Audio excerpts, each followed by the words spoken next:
अस्सलामुअलैकुम व्यूअर्स। ये देखिए, ये गोश्त है जिसे मैंने उबाल लिया है। आज हम बहुत ही स्पेशल डिश बनाने जा रहे हैं। पहली मर्तबा बना रही हूँ चरसदा के मोटे चावल। इससे पहले मैंने कभी नहीं बनाए, तो चलें आज ट्राई करते हैं कि किस तरह के बनते हैं। गोश्त को आपने बिल्कुल ऐसे उबाल लेने, बड़े बड़े से पीसेस आपने लेने हैं। अगर बड़े पीस लेंगे तो उसके रेशे अच्छे बनेंगे और आपके चावल भी अच्छे बनेंगे, रेशेदार बनेंगे। तो मैंने ये मीडियम साइज़ के पीस लिए थे और उबालने से आपको पता है कि गोश्त के पीसेस और छोटे हो जाते हैं।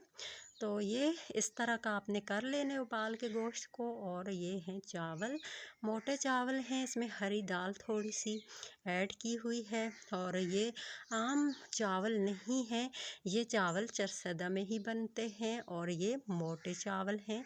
जैसे कि हम सेला चावल, बासमती चावल इस तरह के बनाते हैं, ये बिल्कुल वैसे चावल नहीं है। मैंने भिगो दिया था और अब हमने पतीला रख लिया है। स्टार्ट करते हैं। तो ऑयल गर्म हो चुका है, उसमें मैंने मीडियम साइज़ के 3 प्याज काट के ऐड कर लिए हैं और अब हम इनको फ्राई करेंगे। अच्छी तरह से इनको आपने फ्राई कर लेना है और फिर आगे बताती जाऊंगी कि और इसमें आपने क्या क्या ऐड करना है। तो वीडियो के साथ रहिएगा। ये मैंने इसमें 4 से 5 अदद टमाटर काट के ऐड कर लिए हैं और अब इस स्टेप पे हम इसमें नमक ऐड करेंगे। नमक मैंने गोश्त को उबालते हुए भी ऐड किया था, बट आपको पता है कि चावलों में नमक थोड़ा ज़्यादा होता है, चावल थोड़ा नमक ज़्यादा लेते हैं, तो इसीलिए मैं इसमें 3 चम्मच जो है वो नमक ऐड कर रही हूँ। और ये कुछ मसाले हैं, हल्दी है, गरम मसाला, ज़ीरा, काली मिर्च और उसके अलावा धनिया पाउडर, ये सब भी हम एक साथ ही इसमें ऐड कर लेते हैं। बाज़ लोग बहुत ज़्यादा मसालों का ऐड करते हैं, जो कि डिश जो होती है वो अपनी असलियत और अपना जो रियल ज़ायक़ा होता है वो खो देती है। तो इसीलिए मैं ज़्यादा मसालों के हक़ में नहीं हूँ। तो अब हम इसमें गोश्त को ऐड करते हैं और गोश्त को हम इसमें अच्छे से भून लेंगे। गोश्त को मसाले में अच्छी तरह से भून लेने के बाद हम इसमें ऐड करेंगे पानी, बट अभी आपने इसमें अच्छे से भूनना है। इस गोश्त में थोड़ी सी चर्बी है, जब आप गोश्त लें तो ख्याल रहे कि चर्बी नहीं होनी चाहिए। तो ये मैंने इसमें पानी ऐड कर लिया। पानी आपने ज़्यादा ऐड करना है क्योंकि इन चावलों को बनने में बहुत टाइम लगता है और इनको जो है पकाने में। और अभी हम इसे उबाल आ चुके हैं, इसमें हम चावल ऐड कर रहे हैं। चावल हमने ऐड कर लिए हैं, अब हम इसे कुछ देर के लिए कवर कर लेंगे। तो लीजिए, चावलों को भी उबाल आ चुका है। अब हरी मिर्च ऐड करेंगे इस स्टेप पे। और अभी एक मसाला बाकी है जो कि हम अभी ऐड नहीं कर रहे। ये देखिए, चावल बिल्कुल गल चुके हैं, सॉफ्ट हैं, लेकिन अभी साबुत हैं।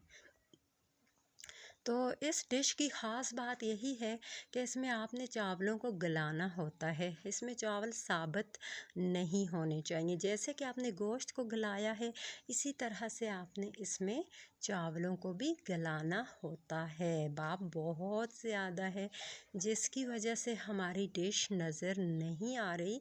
नो प्रॉब्लम, जब रेडी हो जाएगी तो नज़र आएगी। तो अभी जो है हम इसमें चम्मच हिलाते जाएंगे। आधे घंटे तक मैंने इसमें चम्मच हिलाया है और अभी ये देखिए, अभी भी जो चावल हैं वो साबुत ही हैं, क्योंकि ये है जनाब मोटा चावल, तो इसे गलाने में बहुत मेहनत और वक्त लगता है।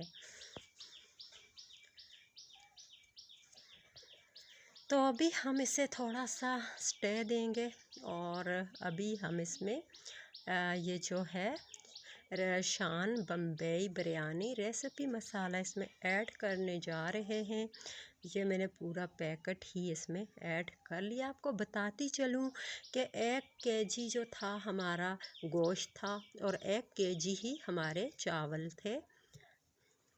ये देखिए, इसमें मैंने चम्मच हिलाया है तकरीबन 1 घंटा मुसलसल और ये रेडी होने को है और दम पे लगा दिया है। 20 से 25 मिनट इसे हम दम देंगे कोयले पे।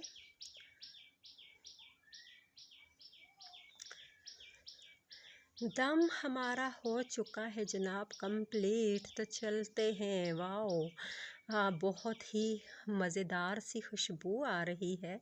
फ़र्स्ट टाइम ये डिश मैं बना रही हूँ, मेरा भी ये फ़र्स्ट तजुर्बा है। तो अभी डिश तो देखने में अच्छी लग रही है, चलें खा के ट्राई करते हैं कि ये खाने में कैसी है। लीजिए जनाब, इतने मज़ेदार से रेशेदार से हमारे चारसदा के मोटे चावल रेडी हो चुके हैं। और देखने में शायद इतने अच्छे नहीं लग रहे होंगे जितने कि ये खाने में बहुत टेस्टी और बहुत ही मज़ेदार हैं। जिन लोगों ने ये डिश ट्राई नहीं की उन्हें मैं कहना चाहती हूँ कि इस डिश को आप ज़रूर ट्राई कीजिए और मेरे चैनल को सब्सक्राइब कीजिए, लिंक को शेयर कीजिए, ताकि हर नई रेसिपी आपके साथ शेयर करती रहूं। तो फिर मिलेंगे अपनी न्यू रेसिपी के साथ। तब तक के लिए चाहेंगे इजाज़त। अल्लाह हाफिज़।